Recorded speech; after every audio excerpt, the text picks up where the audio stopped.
Hi, this is Surface Integral and let's begin, and it's now time to think about integrating functions over some surface, S, in three-dimensional space. Let's start off with a sketch of the surface S since the notation can get a little confusing once we get into it.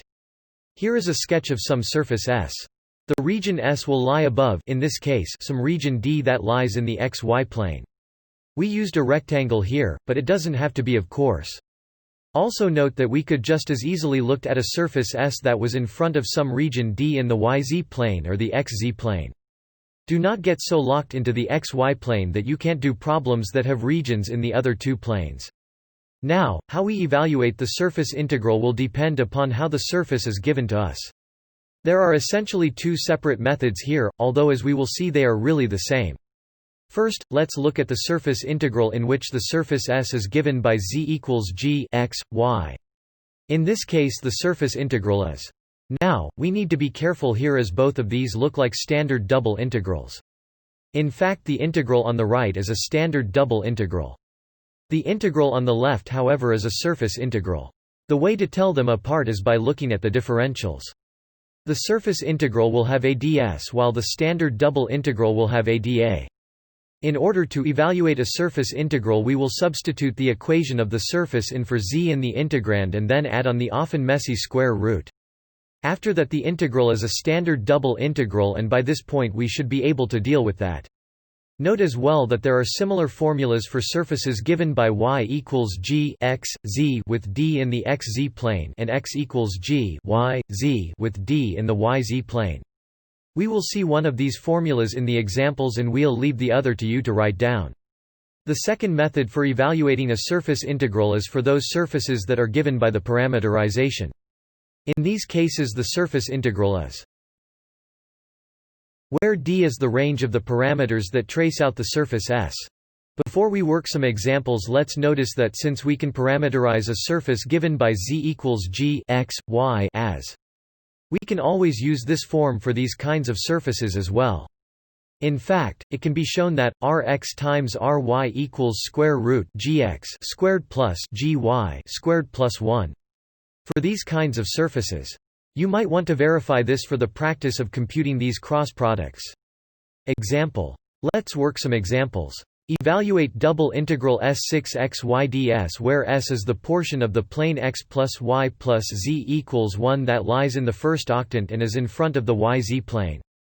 Okay, since we are looking for the portion of the plane that lies in front of the yz plane, we are going to need to write the equation of the surface in the form x equals g y, z. This is easy enough to do. X equals 1 minus y minus z. Next, we need to determine just what d is. Here is a sketch of the surface S. Here is a sketch of the region D. Notice that the axes are labeled differently than we are used to seeing in the sketch of D. This was to keep the sketch consistent with the sketch of the surface.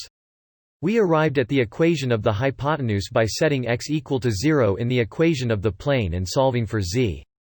Here are the ranges for y and z. 0 is less than or equal to y is less than or equal to 1, 0 is less than or equal to z is less than or equal to 1 minus y. Now, because the surface is not in the form z equals g x, y, we can't use the formula above. However, as noted above, we can modify this formula to get one that will work for us. Here it is.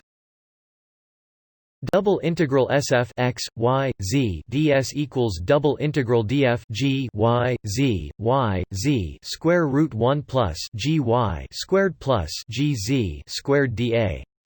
The changes made to the formula should be the somewhat obvious changes. So, let's do the integral. Double integral S6 xy ds equals double integral d6 1 minus y minus z y square root 1 plus minus 1 squared plus minus 1 squared dA. Notice that we plugged in the equation of the plane for the x in the integrand. At this point we've got a fairly simple double integral to do. Here is that work. Double integral S6 xy ds equals square root 3 double integral d6 y minus y squared minus zy dA. And equals 6 square root 3 101 minus y 0 y minus y squared minus zy dz dy. equals 6 square root 310 y z minus z y squared minus 1/2 z squared y 1 minus y 0 dy equals 6 square root 3 integral 101 half y minus y squared plus 1/2 of y cubed dy equals 6 square root 3 1/4 y squared minus 1/3 y cubed plus 1/8 y of the fourth 10 equals square root 3/4. Thanks for watching our tutorial video.